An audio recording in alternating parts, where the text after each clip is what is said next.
Oi, pessoal, tudo bem?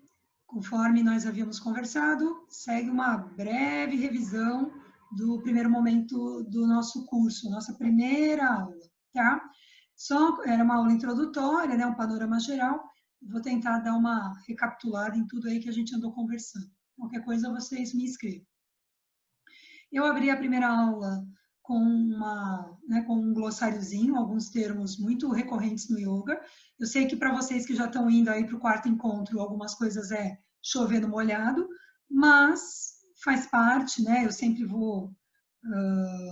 abro as aulas dessa maneira, porque para alguns, né, que estão há muitos anos na prática, são termos, não são velhos conhecidos, né, esses termos, mas para outros nem tanto. Tudo bem? Abrimos então com a flor de lótus, esse foi o primeiro slide. E agora vocês já estão, né, carecas de saber sobre a representação do lótus, ele é o símbolo da transcendência humana. E eu coloquei um mantra do qual eu gosto bastante, né, o Mani Padme Hum, que é um mantra exaltando, né, a flor de lótus, exaltando essa ideia de transcendência. Uma vez eu vi uma tradução para esse mantra, uma livre tradução, e o cantor, né, o que tocava o mantra, ele falou que o Mani Padme Hum, ele é um pedido a Deus, né, ao divino, que ajude a manifestar aquilo que há de melhor em você. Então, por isso essa questão do lótus e dessa manifestação, né, desse símbolo, dessa manifestação daquilo que há de melhor em nós, ok? Falei sobre o OM, né? Então, para quem não sabe, ou recapitulando, para quem já sabe, o OM ele é um ditongo. A língua sânscrita ela é a mais antiga língua indo-europeia.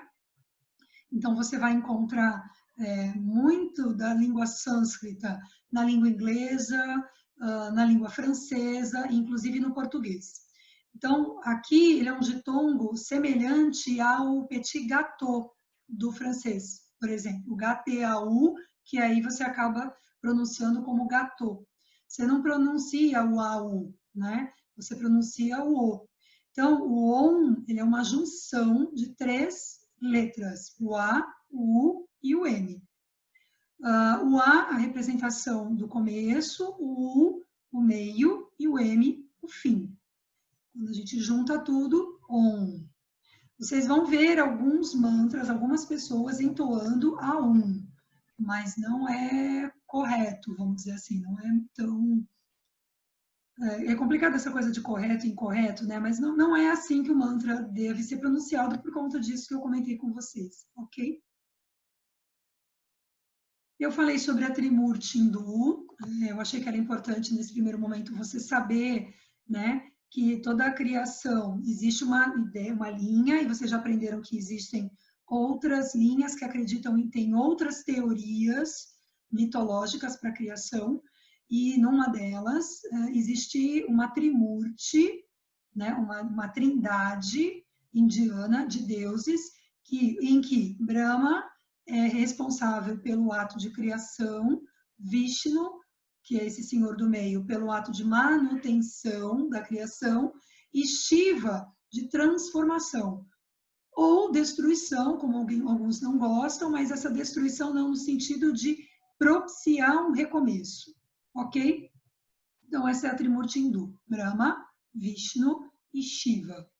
Brahma, não confundir com Brahman, tá? Com um N no final. Brahma, sem N, é o Deus de quatro cabeças responsável pela criação dentro dessa trindade. Brahman é a energia, a entidade que a tudo permeia, né? É o Deus impessoal, tudo bem? Então, você, dentro dessa ideia, você tem um princípio criativo, um Deus impessoal, e esse Deus, ele se torna pessoal, ele adquire um rosto, ele adquire uma face, uma personalidade, para facilitar a comunicação com nós humanos. Então, uma coisa para a gente, aí é que volta para aquela história, né, em que o indiano, né, o hinduísmo, ele é politeísta, ele acredita em vários deuses. Não, ele é panteísta, no sentido de que ele acredita num princípio único de criação, nesse Brahman, mas esse Brahman adquire formas diferentes, né? E aí você tem um panteão enorme de divindades, e aí, inclusive, você vê que nesse panteão você inclui Jesus, você inclui Buda, você inclui Madre Teresa de Calcutá, porque todos eles, dentro dessa visão indiana, são expressões desse Brahman. Tudo bem? Ainda falando sobre o Om, né? Na liturgia cristã, esse Om tem a ver com o Amém, porque esse Om, ele também pode ser, você vai lá, entoa o seu mantra, você faz a sua aula de yoga, tarará, tarará, você tem todos aqueles pensamentos, enfim, e aí quando chega no final da aula, você chegou naquele estado, né, do qual a gente vai conversar, vai relembrar daqui a pouquinho, mas você chegou naquele estado, né, de mente. E aí você encerra entoando o Om, você abre saudando com o Om e você encerra entoando com o Om, porque você confirma tudo aquilo que, né, você confirma aquele estado em que você se encontra, confirma aquele pensar e aquele momento no qual você se encontra. Então, ele tem a ver com a liturgia cristã no Amém, que assim seja, né? E do latim, lembrando que o sânscrito é a mais antiga língua indo-europeia, para o latim, né, o sânscrito reverberando ali, né, influenciando o latim, você tem a palavra, o termo hominis, que significa tudo. Então, o Om significa tudo. O Om significa onisciência ou omnisciência, a onipresença e a onipotência. O Om. E no hinduísmo, o Om é a manifestação de Deus em forma de som. Quando eu comentei isso no primeiro encontro, né? Quando eu aprendi, quando me ensinaram, né? Quando eu fiz a minha formação, me disseram que Om é a designação de Deus, assim, enquanto palavra, né? É o som de Deus. Era o som de Deus.